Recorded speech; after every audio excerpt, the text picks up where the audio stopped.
First ever factory outlet Mukunda jewelleries, KPHP, Somajiguda, Kothapet, Khammam. నమస్తే రమగారు. నమస్తే జయ. రమగారు, శివపార్వతుల కళ్యాణం చాలా సందర్భాలు మనం మాట్లాడుకున్నాము, కానీ కార్తీక మాసం కదా, ఇంకొకసారి చెప్పుకుందాం. గిరిజా కళ్యాణం ఎంత విశేషమైందో కథ. మొట్టమొదట మన దక్ష ప్రజాపతి తన కూతురైన సతీదేవిని పరమేశ్వరుడికి ఇచ్చి వివాహం చేశాడు. దక్ష ప్రజాపతికి ఎంతమందో సంతానం. ప్రజాపతి అంటే ఈయన అందరినీ పుట్టించాడు. 27 మంది కన్యకల్ని చంద్రుడికి ఇచ్చాడు. చంద్రుడు శివుడు తోడల్లుళ్ళు. విశేషమైన కథ కదా. అయితే ఈ అపురూప సౌందర్యవతి అయిన సతీదేవి పుట్టిన దగ్గర నుంచి పరమేశ్వర అనుగ్రహం కోసమే తపస్సు చేసేది. పరమేశ్వరుణ్ణే ప్రార్థించేది ఆవిడ, ఆయన్నే పూజించేది, ఆయనే తలుచుకునేది. ఆమెని పరమేశ్వరుడికి అర్పించాడు. అర్పిస్తే సరే, ఇది విశేషంగా జరిగింది. ఒకసారి ఏదో యజ్ఞం అప్పుడు దక్ష ప్రజాపతి వస్తే అందరూ లేచి నిలబడ్డారట. పరమేశ్వరుడు లేవలేదు. ఆయన గౌరవించారు అందరూ. పరమేశ్వరుడు లేవకపోతే ఈయన కోపం వచ్చింది ప్రజాపతికి. నేను ప్రజాపతిని కదా, ఈ పుట్టిన మహాద్భుత దేవతలందరికీ భార్యల్ని కన్నది నేను. మామగారిని చూసి లేవడు, అగ్రతాంబూలం ఇవ్వవలసిన వాడు కదా. మామంటే పితృపంచకంలో ఒకడు. పరమేశ్వరుడికి పితరుడు లేడు, స్వయంభువు ఆయన. నేను పిల్లనిచ్చిన మామని, అంటే నేను తండ్రిని, నన్ను గౌరవించాలి. ఆయన అక్కడ ఆ యజ్ఞానికి భర్తగా ఉన్నాడు పరమేశ్వరుడు. యజ్ఞభర్త ఇంకొకళ్ళకి నమస్కారం చేయడు, ఆ మొత్తం యజ్ఞానికి ఆయనే భర్త. అందుకని ఆయన లేవల, సభా మర్యాద పాటించలేదు. అల్లుడే గౌరవం ఇవ్వకపోతే వీళ్ళందరూ ఎట గౌరవం ఇస్తారు నాకు అని ఒక రకంగా మండిపోయింది ప్రజాపతికి. దక్ష ప్రజాపతి క్రోధితుడయ్యాడు. ఆయన క్రోధం ఎలాంటిదంటే దాంతో ఆయన ఏం చేస్తున్నాడో ఆయనకి తెలియదు, ఒళ్ళు తెలియని తన వస్తుందన్నమాట. ఇక్కడేమో కోపం వచ్చింది శివుడి మీద. ఈ చంద్రుడికి 27 మంది కన్యకల్ని ఇచ్చాడు కదా, తారలు అందరినీ ఇచ్చాడు. ఒకడికే ఇచ్చి వివాహం చేశాడు. వాళ్ళల్లో ఆయన కొంచెం రోహిణి అంటే ఎక్కువ ఇష్టం ఆ చంద్రుడికి. అలా ఉంటుంది. మనం రాజుల గాథల్లో కూడా చెప్పుకున్నాం. ఒక అమ్మాయి ఏదో చాలా అనురూపంగా, చాలా అనుకూలంగా, అత్యంత ప్రియతమంగా ఉండేవాళ్ళు ఉండొచ్చు. ఆయన రోహిణి పట్ల ఎక్కువ కలిసి ఉంటున్నాడని మిగిలిన వాళ్ళంతా తండ్రి దగ్గరికి వెళ్ళి చెప్పారు. ఆయన రోహిణితోటే బాగా ఉంటున్నాడు నాన్న, బాగా అంత బాగా ఉండట్లేదంటే ఆయన అల్లుడిని శపించాడు. క్షయవ్యాధి వస్తుంది నీకు, క్షీణించిపోతావని. చంద్రుడికి హెచ్చుతగ్గులు ఉన్నాయి కదా, అవి ఆయన వల్లే వచ్చాయంటారు. క్షయవ్యాధితో క్షీణించిపోయిన చంద్రుడు పరమేశ్వర అనుగ్రహం వల్ల మళ్ళీ ఆ వ్యాధిని పోగొట్టుకున్నాడు. నిజానికి రోహిణి నక్షత్రం మీద కోపంతో మిగిలిన వాళ్ళు చెప్పారు, కానీ చంద్రుడు చిత్తా నక్షత్రంతో చాలా బాగుంటాడు. చిత్రాచంద్రమసోరివ అన్నాడు కాళిదాసు. రాజుగారు భార్య ఎలా ఉన్నారంటే చిత్తా నక్షత్రంతో కూడి ఉన్నప్పుడు వాళ్ళిద్దరూ ఎలా మెరిసిపోతారట. చిత్తా నక్షత్రం వస్తే పక్కకి చంద్రుడు మెరుస్తాడు, చిత్తా మెరుస్తుంది. అలా ఉన్నారని చెప్తారు. అంత ప్రత్యేకమైన వాళ్ళిద్దరూ. రోహిణి చంద్రులు అలా అత్యంత ప్రేమగా ఉండేవాళ్ళు అన్నమాట. ఈ దక్ష ప్రజాపతి తీవ్రమైన కోపిష్టివాడు అవటంతో అతను ఏమనుకున్నాడు, నిరీశ్వర యాగం అని ఒక యాగాన్ని సంకల్పించాడు. ఈశ్వరుడు లేడు. నిరీశ్వర యాగం పేరే అది, నిరీశ్వర యాగం. అసలు ఈశ్వరుడు లేడన్న యాగం సంకల్పించి బ్రహ్మాది దేవతలందరినీ పిలిచి పరమేశ్వరుడికి కార్డు పిలవలేదు. అయితే సతీదేవి మా పుట్టింట్లో జరుగుతున్న వ్యవహారం కాబట్టి నాకు పిలుపక్కర్లేదు, నువ్వు రాకపోతే మానేసేయి, నేను వెళ్తానంది. ఆయన చెప్పాడు, మనని పిలవల, నాకు ఆహ్వానం రాలేదు, నువ్వు వెళ్ళొద్దన్నాడు. సతీదేవిని వద్దన్నాడు. కానీ ఆవిడ చిన్నపుచ్చుకుంది. మా ఇంట్లో అవుతోంది, నా చెల్లెళ్ళందరూ వస్తారు, నేను కూడా వెళ్ళాలి. ఇప్పుడు మనం కూడా చేస్తాం అట్లాంటిది. ఈ దేవతల గాథలన్నీ మానవుల గాథలకి ప్రతిబింబాలన్నమాట, చూపిస్తారు. అట్లా వెళ్తే ఏమవుతుందో సతీదేవి కథే తెలియజేస్తుంది మనకి. అవమానపడతాం అనవసరంగా. ఈవిడ బయలుదేరి వెళ్ళింది. బయలుదేరితే నంది, భృంగిరిట్టుడు వీళ్ళ కొంతమందిని ప్రమథగణాలను ఇచ్చి అమ్మకి తోడుగా పంపిస్తే ఈవిడ వెళ్ళింది. వెళ్ళేసరికల్లా ఆయన అవమానకరంగా మాట్లాడాడు తండ్రి. నేను సంకల్పించిందే నిరీశ్వర యాగం, నిన్ను ఎవరు పిలవని పేరంటానికి ఎందుకు వచ్చావు నువ్వు, కూతుర్ని కూడా అన్నాడు. అనేసరికల్లా ఆవిడంది, నువ్వు పిలవకపోతే ఎట్లా, నువ్వు పిలవనన్న మాట ఏమిటి, యజ్ఞభర్త శివుడు, పరమేశ్వరుడే యజ్ఞభర్త యజ్ఞకర్త, ఆయన పిలవకపోతే ఎట్లా, నువ్వు చేసింది తప్పు అనగానే ఆయన శివనిందకి పాల్పడ్డాడు. తిట్టేశాడు అల్లుడిని. తిడితే ఈవిడ ప్రత్యక్షంగా కానీ పరోక్షంగా కానీ శివనిందని నేను భరించను. నా భర్తని నిందించటమనే కాదు, నా భర్తను నువ్వు తంటమే కాదు, పరమేశ్వర నింద చెవితో విన్నా తప్పే అని చెప్పి ఆయన వద్దన్నా నేను ఇంత పని చేశాను, ఇక్కడికి వచ్చాను. ఆయన పరోక్షంలో ఆయన అవమానానికి నేను కారణమయ్యాను కాబట్టి నేను యోగాగ్నిలో నా శరీరాన్ని దహించేసుకున్నా, ఇక నేను ఇక్కడ ఉండను అని చెప్పి ఆవిడ యోగాగ్నిలో దహనం అయిపోయింది. అమ్మ చితాభస్మం కొంత భస్మం రాలిపడింది, ఆమె శరీరం అక్కడ ఉన్నది. ఎప్పుడైతే ఇది జరిగిందో ఈ మొత్తం ప్రమదగణాలు కేకలు పెట్టేసి శివుణ్ణి పిలిచారు, అమ్మ ఆహుతైపోయిందని. ఇక్కడికి ఉగ్ర రూపంతో పరిగెత్తుకుంటూ వచ్చాడు శివుడు. భార్యా వియోగం భరించరానిది, పరమ ప్రీతితోటి ఉండే భార్య ఆమె అవమానపడి ఇలా అయిపోయింది కాబట్టి ఉగ్రంతో, పైగా మనం పరిగెడితే మనకి ఒక రకమైన ఉద్రేకం వస్తుంది. ఆయన ఏం చేశాడు, తన జటల్లో నుంచి ఒక జటతో వీరభద్రుడిని సృష్టించాడు. ఈ దక్షాధ్వరం విధ్వంసం చేయి, ఇది నా భార్య శవాన్ని చూసినటువంటి ఈ దక్షాధ్వరం నడవకూడదు ఇంకా, అదే ఒక్కటే ఆజ్ఞ. ఈ హాహా అని పెద్ద జటలతోటి బోల్డ్ అనే ఆయుధాలతోటి పరమశక్తివంతమైనది శివక్రోధమే. ఆయన కోపం నుంచి పుట్టిన వీరభద్రుడు సర్వనాశనం చేశాడు, మొత్తం దక్షయజ్ఞ వాటికని భూస్థాపితం చేశాడు. కనపడిన దేవతలను కనపడ్డట్టు రుద్రగణాలు చితకుట్టేసాయి. దక్షుడి తల నరికేశాడు వీరభద్రుడు. ఈ వీరభద్రుడే మనకి పట్టిసపు కొండ మీద అక్కడ ఆగాడని మనం ఒక కథ చెప్పుకుంటాం. రాజమండ్రి దగ్గర ఉన్న పట్టిసపు కొండ మీద అక్కడ ఆయన వీరభద్రుడు వీరభద్రావతారాన్ని విరమించి శివలింగాకృతిగా మారాడని అదొక కథ చెప్తాం. పట్టిసం ఈ ఆయన దగ్గర ఉన్న ఆయుధమే పట్టిసాయుధమే అట్లా కొండగా మారిందంటారు. అయితే ఎప్పుడైతే ఈ వీరభద్రుడు ఇదంతా అయ్యిందో ఈ పరమేశ్వరుడు ఉగ్రంగా అయిపోయాడు. ఆవిడ కళేబరం అక్కడ ఉన్నంతసేపు ఈయన ఇలాగే ఉంటాడని విష్ణువు ఏం చేశాడంటే తన చక్రాయుధంతో ఆ శరీరాన్ని ముక్కలు చేసేసాడు. భుజం మీద వేసుకున్నాడట కళేబరాన్ని, కాలిపోయి ఉన్నదాన్ని వేసుకుని ఆయన నాట్యం చేస్తున్నాడు పరమేశ్వరుడు ఉగ్రంగా. అంటే అటు కదులుతున్నాడు అనమాట ఆయన. ఆ కదులుతున్నప్పుడుగా ఆయన ఒంటి మీద ఉన్న, ఆయన భుజాల మీద ఉన్న ఈ శవాన్ని, ఈ కళేబరాన్ని ముక్కలు చేసేస్తే 18 ముక్కలుగా మారి భూమి మీద పడిపోయినాయి. 18 చోట్ల, 52 చోట్ల పడ్డాయి అంటారు, చిన్న చిన్న ఆభరణాలు అవన్నీ కూడా. అయితే ఎప్పుడైతే ఈ కళేబరం తన మీద నుంచి వెళ్ళిపోయిందో అవతలకి, అతి ఉగ్రంగా ఉన్న పరమేశ్వరుడు కొంత శాంతపడ్డాడు. దేవగణాలందరూ ప్రార్థించి పరిపరి విధాల ఈయన్ని హిమాలయాల వైపుకి నడిపించుకుపోయారు. ఈయన కైలాసం కూడా హిమోత్పర్వత ప్రాంతంలోనే ఉంది. కైలాసానికి వెళ్ళకుండా విరాగిగా అయిపోయి ఆయన హిమాలయాల్లోకి వెళ్ళిపోయాడు. ఈ అటు ఇటు పారిపోయి కకావికలుగా అయిపోయినటువంటి దేవతలందరూ మళ్ళీ వచ్చి, బ్రహ్మదేవుడు వచ్చి ఈ మెడ నరికి ఉన్న దక్షుడికి గొర్రెతల అతికించి ఆయనతోటి ఈశ్వరుణ్ణి సంకల్పించి యజ్ఞం పూర్తి చేయించాడు. దక్షయజ్ఞ వాటిక, దక్షవాటికే అంటే సర్వనాశనం అయిపోయిన దాన్ని దక్షవాటిక లాగా తయారైంది అంటారు మన వాళ్ళు. ఈ సర్వనాశనం పూర్తి చేశారు. మరి యజ్ఞం పూర్తి చేయాలి, ఇది లోక సంక్షేమం కోసం చేసేవి కదా. యజ్ఞం అనగానే లోకక్షేమం కోసం మొత్తం పూర్తి చేశారు. ఈ హిమాలయాల్లోకి వెళ్ళిపోయి ఉండిపోయాడు శివుడు. ఆయన ఎప్పుడు పుట్టాడో, ఇది ఎప్పుడు జరిగిందో. అయితే ఈ మరణించి ప్రాణత్యాగం చేసిన సతీదేవి మరలా జన్మించింది. ఈసారి ఆవిడ ఎక్కడ పుట్టింది? దక్ష ప్రజాపతి నుంచి హిమోత్పర్వత ప్రాంతంలో హిమవంతుడు పరమభక్తిపరుడు, పరమసాత్వికుడు. ఆయన లాంటి సాత్వికమైన కొండ ఇంకొకటి లేదట. ఆయనకి మేనాదేవి అని భార్య ఉంది. ఆమె పేరు మేనక అంటారు, మేనాదేవి అనే రాస్తారు. ఈవిడ కడుపున మామూలు సంతానంగానే జన్మించింది.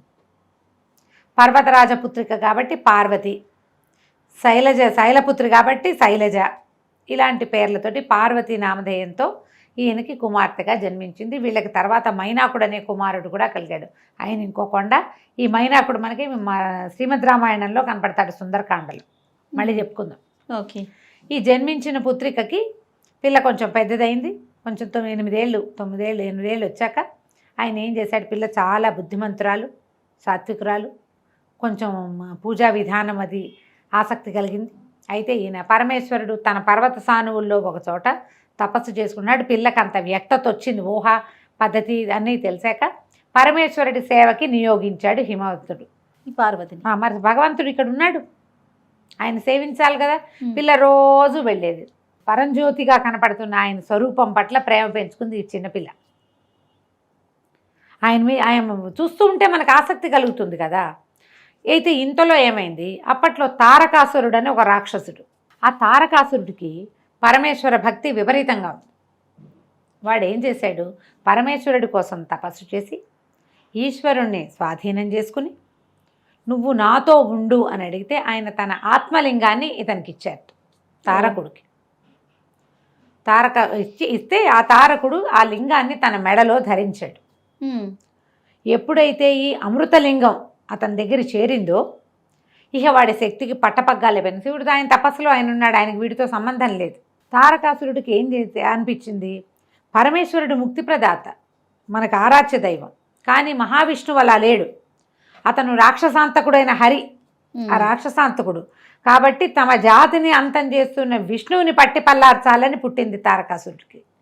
విష్ణువుని ఎంతసేపు కొలిచేవాళ్ళు ఎవరు, దేవతలు.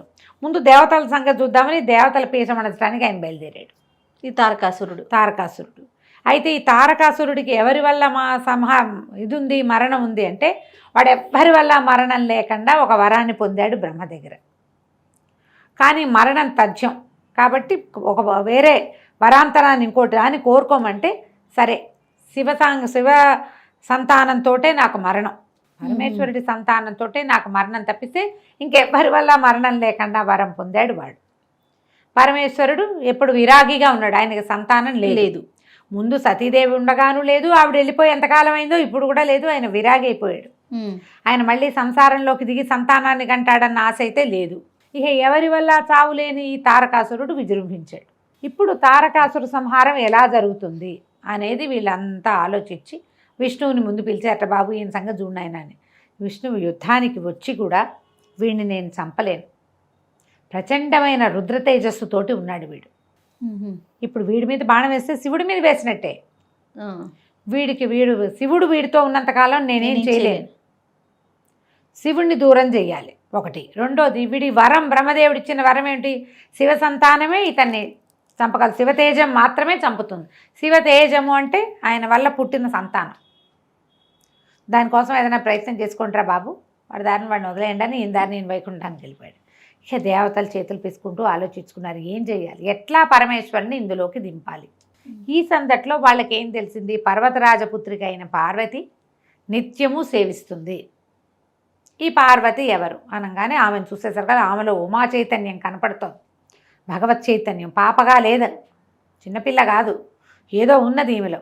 అప్పుడు మళ్ళీ పరిగెత్తారు బ్రహ్మదేవుడి దగ్గరికి. ఆ అమ్మాయిని చూస్తే మనకు సతీదేవిని చూసినట్టు అనిపిస్తుంది.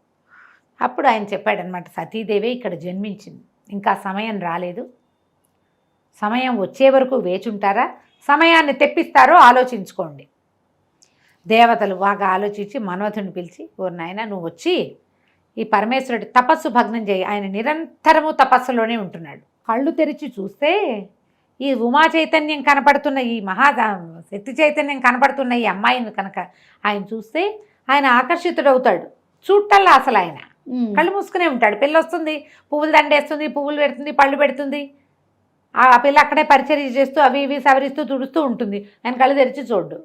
అమ్మాయి వెళ్ళిపోతుంది, ఈయన లేచి తన వ్యవహారం చూసి మళ్ళీ కూర్చుంటాడు. మళ్ళీ సాయంత్రం వస్తుంది, మళ్ళీ ఈయన కూర్చుంటాడు. పరమేశ్వరుడు కళ్ళు తెరిచి చూడాలి, అది అక్కడ మన పార్వతీదేవి అక్కడ ఉన్నప్పుడే జరగాలి. ఆయన కళ్ళు తెరిపించు అనగానే వచ్చాడు. ఈ హిమాలయాల్లో పువ్వులు అవి పూసే చెట్లు ఎక్కడో ఉంటాయి. పరమేశ్వరుడు ఉన్న చోట మంచు తప్పిస్తే ఏమీ లేదు. ఈ మన్మథుడు వచ్చేసరికి అతను ఎక్కడికి వస్తే అక్కడ వసంతం వస్తుంది. వసంతుడు ఆయన వెనకాలే ఉంటాడు, ఆయనతో పాటే ఉంటాడు. ఈయన చిలుక ఆయుధం మీద వస్తాడు, చిలుక రథం మీద వస్తాడు. భార్య భర్త ఇద్దరు ఉత్సాహంగా వచ్చారు. వసంతుడు వచ్చాడు. మొత్తం చుట్టుపక్కల ఉన్న మొక్కలన్నీ చిగురు చేసినాయి, బాగా కళకళలాడుతుంది. చల్లని గాలి, సుగంధభరితమైన గాలి వస్తుంది.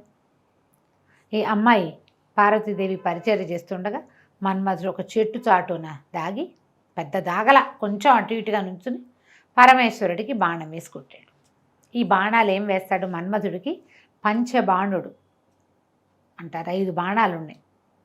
ఈ 5 పువ్వుల బాణాలే, కేవలం మనసుని చంచలం చేస్తాయి అంతే. అవి ఏ వస్తువును చూస్తే దానికి ఆకర్షితులయ్యేగా చేస్తాయి. అశోకము, అరవిందము, నీలోత్పలము, మామిడి పువ్వు, చూతము, నవమల్లిక, ఈ 5 ఆయన ఆయుధాలు. ఓహో. ఈ 5 బాణాలు. ఈ బాణం పువ్వు వేస్తే దెబ్బ తగులుతుందా? పువ్వులతో కొడితే దెబ్బలు తగలవు. అది ఎక్కడ తగలాలో అక్కడ తగులుతుంది. మనసు కిటికీలు తెరుచుకుంటాయన్నమాట. ఈ బాణాలు వేసేసాడు టపాటపా, ఒకదాని వెనకాల ఒకటి. బాణం తగిలేసరికి ఆయనకి స్పృహ వచ్చింది. కళ్ళు తెరిచి చూసరికి అమ్మాయి కనపడింది. కానీ ఆయనకి వెంటనే ఏం తెలిసింది, వీడెవడో నన్ను కొట్టాడు. ఓహో. ఈ కొట్టిన వాడెవడని అటు చూశాడు. చూసేసరికల్లా కనిపించాడు మన్మధుడు చక్కగా బాణాలు ధరించి అందంగా అలంకరించుకొని రతి సహాయుడుగా. పక్కనే భార్య ఉంది, చిలుక వాహనం కనపడుతోంది. మొత్తం వాతావరణం అంతా అదే మెరిసిపోతూ పువ్వులతోటి గుమగుమలాడిపోతుంది. కోపం, వీడికి ఇంత సాహసం, నన్ను కొడతాడా వీడు అన్న ఒక్క భావం లోపల వచ్చేసరికల్లా ఆయన 3వ కన్ను తెరుచుకుంది. మామూలు నేత్రాల్లోంచి అగ్ని వర్షించడు, తృతీయ నేత్రంలోంచి అగ్నే, అది అగ్నినేత్రం, 3వ నేత్రం. ఎప్పుడైతే ఈ కన్ను తెరుచుకుందో కంట్లో నుంచి ఇట్లా మంట వచ్చేసింది. ఆ రావటం ఆ 3వ కంటి మంటకి ఈ మన్మధుడు భగ భగ భగ మండిపోయాడు. హర శివ శివ అన్నాడు. శివ లేదు, హర లేదు, దగ్ధమైపోయాడు. బెదిరిపోయింది ఈవిడ పార్వతీదేవి. పరమ దుఃఖంతో పరిగెత్తేసింది. అమ్మాయికి అర్థమైంది ఏం జరిగింది. చెలికత్తెలు అందరూ పరుగులు పెట్టారు, తెలుసుకున్నారు. ఎప్పుడైతే ఈ కంటి మంటతోటి ఆ మన్మథుడిని కాల్చేశాడో పరమేశ్వరుడు రిగ్గున లేచి వెళ్ళిపోయాడు అక్కడి నుంచి. ఆయన వెళ్ళిపోయాడు. ఈవిడ బిత్తరమొహంతో నుంచుంది పార్వతి. అవి తెలియలా, చిన్నతనం కూడా కదా, ఏం జరుగుతుందో అర్థం కాలేదు. ఆయన తన వైపు చూసింది, తెలిసింది. ఒకళ్ళొకళ్ళు చూసుకున్నారు వీళ్ళిద్దరూ. ఏం చేయాలో తెలియలేదు. దుఃఖంతో ఈవిడ ఇంటికి వచ్చింది. పరమేశ్వరుడు వెళ్ళిపోయాడు అని. ఆ వెళ్ళిపోయిన పరమేశ్వరుడు కావాలనిపించడం మొదలుపెట్టింది అమ్మాయికి. తల్లికి చెప్పింది, నేను ఇంట్లో ఉండను, పరమేశ్వరుడి కోసం నేను తపస్సు చేసుకుంటాను, నేను వెళ్ళిపోతానని. వాళ్ళమ్మ వద్దమ్మా వద్దని. అప్పుడే ఉమానామధేయం వచ్చింది ఈవిడికి. ఉమా అంటే అమ్మాయి వలదు, ఉమా అంటే అదే అర్థం. ఈవిడికి ఏమైనా సరే నేను తపస్సు చేసుకుంటానని తపస్సు కోసం హిమాలయ పర్వత ప్రాంతంలోని ఇంకొక చోటకి వెళ్ళి తపస్సు చేసుకోవటం మొదలుపెట్టింది. శివుడి కోసం. ఆ కన్ను తెరిచేసరికల్లా ఇంకా అప్పటిదాకా భక్తి ఉంది, ఇప్పుడు ప్రేమ వచ్చేసింది. ఈ బాణాలతోటి వాతావరణం అంతా మారిపోయింది. యాంబియన్స్ మారేసరికి ఐడియాలు మారిపోతాయి కదా. అదే మనం ఇప్పుడు దానికి వర్కౌట్ చేస్తున్నాం, మంచి యాంబియన్స్ ఉండాలని. ఎప్పుడుదో ఇది గుడ్ యాంబియన్స్ ఐడియాస్ని మార్చేస్తుంది. అయితే ఈ తపస్సు చేసుకోవటం మొదలుపెట్టింది. తపస్సుతోటి మొదట్లో అవి ఇవి తిని ఉండేది, క్రమంగా ఆకులు కూడా తినడం మానేసిందిట. అపర్ణ అయింది అమ్మవారు అప్పుడు. పర్ణములు కూడా లేవు. అపర్ణ అంటారా పేరు? ఆ అపర్ణ ఏమిటంటే ఇలా తపస్సి సమాధిలో ఉన్నటువంటి పార్వతీదేవి ఆకులు కూడా తినడం మానేశాక అపర్ణగా మారిపోయింది. అయితే ఈ 4 పక్కల అగ్నుల్లో మధ్యలో నిలబడి అలా శివుడి కోసమే ప్రార్థన చేస్తూ ఉండేదట. తల్లిదండ్రి చాలా గజగజలాడిపోయారు, ఏం చేయాలో తెలీదు. కానీ శివుడికి ఈ వార్త అందటం మొదలుపెట్టింది. ఈయన కళ్ళు తెరిచి చూశాడు, అమ్మాయి మీద మనసు లగ్నమైంది. ఈ అమ్మాయి ఎవరు ఏమిటి వచ్చినాయి ప్రశ్నలు. మెల్లిగా నారదుడు, విష్ణువు వీళ్ళ మాటలతోటి ఆయన ఈ అమ్మాయి మీద మనసు లగ్నమైంది ఆయనకి, పార్వతీదేవి మీద. తర్వాత కొద్ది రోజులు గడిచాక ఈవిడ తపస్సు చేసుకోవడానికి ఒక కుటీరం అది నిర్మించుకుంది. ఒకళ్ళిద్దరు చిలుకత్తెలు ఉండేవాళ్ళు సహాయకులుగా. ఒకనాడు ఈవిడ ఉండగా ఇక్కడికి ఒక ఆయన వచ్చాడు. ఈ వచ్చిన వాడెవడు, ఒక ఇది మౌంజి అంటే ఏమంటారు దాన్ని, ఒక లేడి చర్మాన్ని చుట్టు చంకలో పెట్టుకుని దర్భలు కమండలాలు అవి పట్టుకుని జుట్టు ముడేసుకుని ఉన్న ఒక యువకుడు, యతి లాంటి వాడు వచ్చాడు. అపర్ణ జటిలం పేరుతోటి పుస్తకంలో ఇంటర్మీడియట్లో పాఠం కూడా ఉండేది. వచ్చి ఈవిన అమ్మాయి నువ్వు ఎవరి కోసం తపస్సు చేస్తున్నావు ఏమిటి అని కనుక్కున్నాడు. పరమేశ్వరుడి కోసం చేస్తున్నానని చెప్పింది. చెప్పేసరికి ఆయన అన్నాడు, ఆయనది నీకు మ్యాచింగ్ ఎక్కడ కుదురుతుంది? ఆయన బూడిద పూసుకుంటాడు, శ్మశానాల్లో ఉంటాడు, రక్తం ఓడుతున్నటువంటి ఏనుగు చర్మం కట్టుకుంటాడు, పులులు వీటిని మన పాముల్ని ధరిస్తాడు. మీ పొద్దున నీ పెళ్ళైతే, అతనితో నీ పెళ్ళైతే నువ్వు తెల్లటి దుకులం ఒక తెల్లటి వస్త్రం కట్టుకుంటావు, బంగారపు రంగు హంసల అంచున్న పట్టుచీర కట్టుకుంటావు, ఆయనేమో నెత్తురోడుతున్న గజాజీనం కట్టుకుంటాడు. మీ ఇద్దరికి మ్యాచింగ్ ఎట్లా కుదురుతుంది? నువ్వు ఇట్లా హిమాలయాల్లో చక్కటి పర్వత ప్రాంతాల్లో ఉన్నావు, ఆయనేమో శ్మశానాల్లో ఉంటాడు, నీకు ఇన్ని నగలు నాణ్యాలు బంగారం బోళ్ళంతుంది. మీ తండ్రి రత్నాకరుడు, వజ్రాలు వైఢూర్యాలు ఆయనలోనే పుడతాయి, ముత్యాలు పుట్టే వంశం మీది, ఆయనేమో కపాలలేసుకుని తిరుగుతాడు అని ఎంత కవ్విస్తాడో ఆవిడ్ని. అతనితో ఇట్లా వివాహం కోసం ఏమిటి, నువ్వు వివాహం చేసుకోవాలంటే ఎంతమంది లేరు, ఈయన చేసుకోవటం ఏమిటి? అమ్మనేడు నాన్నలేడు ఎవరు లేరు అక్క ఆయనకి. దిగంబరుడు, దిక్కులే అంబరాలుగా కలిగినవాడు, ఎవరు లేరు. దిగంబరుడు అంటే వస్త్రాలు లేనివాడని కాదు, ఎల్లలు లేనివాడు.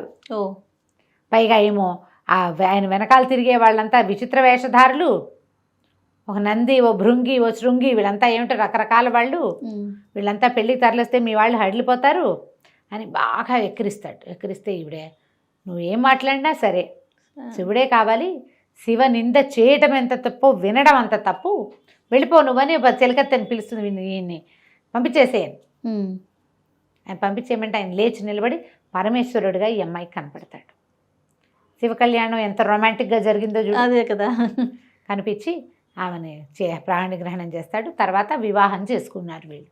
వివాహం చేసుకోవడానికి హిమవంతుడితో మాట్లాడటానికి సప్త ఋషులు వచ్చి పరమేశ్వరుడికి నీ కూతుర్నిచ్చి వివాహం చేయమని సాంగంగా అడిగి వివాహం చేశారు. ఆ వివాహానికి మొత్తం అందరూ వెళ్ళారట, 3 కోటి దేవతలు వివాహానికి వెళ్ళారు. వీరికి వివాహం జరిగిన తర్వాత ఈ వివాహానికి పెళ్లివాళ్ళు, ఆడపెళ్లి వాళ్ళంతా స్వాగతం చెప్పడానికి వస్తే ఈయన వెనకాల ఈయనేమో కపాలాలు అవి ధరించి పెద్దగా ఇంత జుట్టు జటలతోటి ఒక ముసలి ఎద్దునెక్కి మహాద్భుతమైన ఆకారంతో త్రిశూలము, మన్నిండా పాములు, ఒంటి నిండా పాములతోటి ఈ వచ్చి చుట్టూతా ఉన్న ప్రమథగణాలన్నీ ఇవన్నీ రాక్షస పిశాచగణాలు కదా. ఆయన ఏముంటాడు? భూతనాథుడు. ఆయన శ్మశానంలో ఉండేవాడు. అక్కడ ఏముంటాయి? బేతాళ పిశాచాదులు బోల్డ్ అని ఉంటాయి. అందరూ హడిలిపోయారు. అందరూ దేవతలే అట్లా కనపడతారు. నువ్వు ఎలా చూస్తే అట్లా కనిపిస్తారు. బాబోయ్ అనుకుంటే బాబోయ్గా ఉంటుంది, పర్వాలేదు అనుకుంటే పర్వాలేదు. మేనాదేవి పరమ దుఃఖంతో అయ్యో పిల్లకి ఇలాంటి కష్టం వచ్చిందే, ఇట్లాంటి వాడికి ఇచ్చి పెళ్లి చేస్తున్నాం ఏమిటి మనం, ఈ పెళ్ళి లేకపోయినా పర్వాలేదని ఆవిడ 7 శోకాలు పెట్టి అలా జరిగిందని చెప్తారు. గోల్డంత సరదాగా పెళ్లి చేసుకున్నాడు ఆయన. పార్వతీదేవి, లక్ష్మీదేవి, సరస్వతీదేవి అందరూ వచ్చి దగ్గరుండి పరమేశ్వరుడిని పెళ్లి కొడుకుని చేసి ఆయనకి ఈవిడితోటి సతీదేవి యొక్క స్వరూపమైన ఉమాదేవితోటి పెళ్లి వివాహం చేశారు. గిరిజా కళ్యాణం అత్యంత విశేషమైన గాథ. మనకి బ్రహ్మదేవుడి పెళ్ళి, విష్ణుమూర్తి పెళ్లిలో ఈ సరదా కనపడదు. వెంకటేశ్వర స్వామి వివాహంలో కొంచెం కనిపిస్తుంది, మళ్ళీ శ్రీకృష్ణుడు రాముల వారి వివాహాల్లో కూడా కనిపిస్తుంది. కానీ మహావిష్ణువు వివాహం సింపుల్గానే కనిపిస్తుంది. లక్ష్మీదేవి వచ్చింది, విష్ణువుని చేరుకుంది అని చెప్తారు. ఎందుకంటే విశేషమైన గాథగా కనపడదు. వివాహం అయిన తర్వాత వీరిద్దరికీ సంతానంగానే షణ్ముఖుడు జన్మించాడు. కానీ శివతేజం, శివపార్వతులు ఇద్దరు, ఆమె శక్తి, ఇతను శివుడు, వీళ్ళ వల్ల కలిగే సంతానం చాలా ప్రచండమైనది అవుతుందని పార్వతీదేవి గర్భంలో ఆ శిశువుని పడనివ్వకుండా చేశారు దేవతలు. శివవీర్యం ఆమెలోకి ప్రవేశించనివ్వల, వద్దన్నారు. అనేసరికి నా వల్ల కదిలిన శివవీర్యాన్ని నేను భరించాల్సింది పోయి మీరందరూ తీసుకున్నారు కాబట్టి భూదేవికేమో నీకు అందరూ మొగుళ్ళే, ఒక్క పుత్రుడి వల్ల కూడా నీకు సంతోషం కలగదు, కుమారుల వల్ల సంతోషం నాకు నేను ఏది పోగొట్టుకున్నానో అది నువ్వు కూడా పోగొట్టుకుంటావని భూదేవిని శపించింది. గంగాదేవిని శపించింది, అగ్నిని శపించింది, దేవతలందరికీ మీ భార్యల నుంచి మీకు సంతానం కలగదు పోండి అని శపించింది. ఒకటి జరగలేదు కాబట్టి తర్వాత ఆమె వల్ల కదిలిన వీర్యాన్ని ముందు అగ్ని, తర్వాత గంగానది, భూదేవి, అగ్ని, గంగానది, తర్వాత శరవణము ఇందరూ భరించి అప్పుడు స్కందజననం జరిగింది. స్కందజనన గాథ కూడా చదవడానికి చాలా మంచిది. స్కందోత్పత్తి చదివితే కనుక పుత్ర సంతానం కలుగుతుందని చెప్తారు. స్కందుడు జన్మించాక ఆయనని దేవతలకి దేవసేనాధిపతిగా చేశారు. అప్పుడు ఈ తారకాసుర సంహారం జరిగింది. తారకుడితో ఎన్నిసార్లు యుద్ధం చేసినా తారకుడు చావల. అప్పుడు పరమేశ్వరుడే చెప్పాట, అతని మెడలో అమృతలింగం, ఆత్మలింగం ఉంది, దాన్ని కొడితేనే, భగ్నం చేస్తేనే వీడు మరణిస్తాడు అని. దాన్ని కొట్టడం వల్ల అతను మరణించాడు. శివ యొక్క సంతానమే కార్తికేయుడు అని చెప్తారు. ఈ గిరిజా కళ్యాణ గాథ చెప్పినా విన్నా కూడా చాలా విశేషమైన ఫలితం లభిస్తుంది. బాగుంది కదా కథ. ఎన్నిసార్లు విన్నా కొత్తగానే మళ్ళీ కొత్త రఘు గారు ఎంత బాగుందో. నమస్తే అండి. నమస్తే చెయ్య.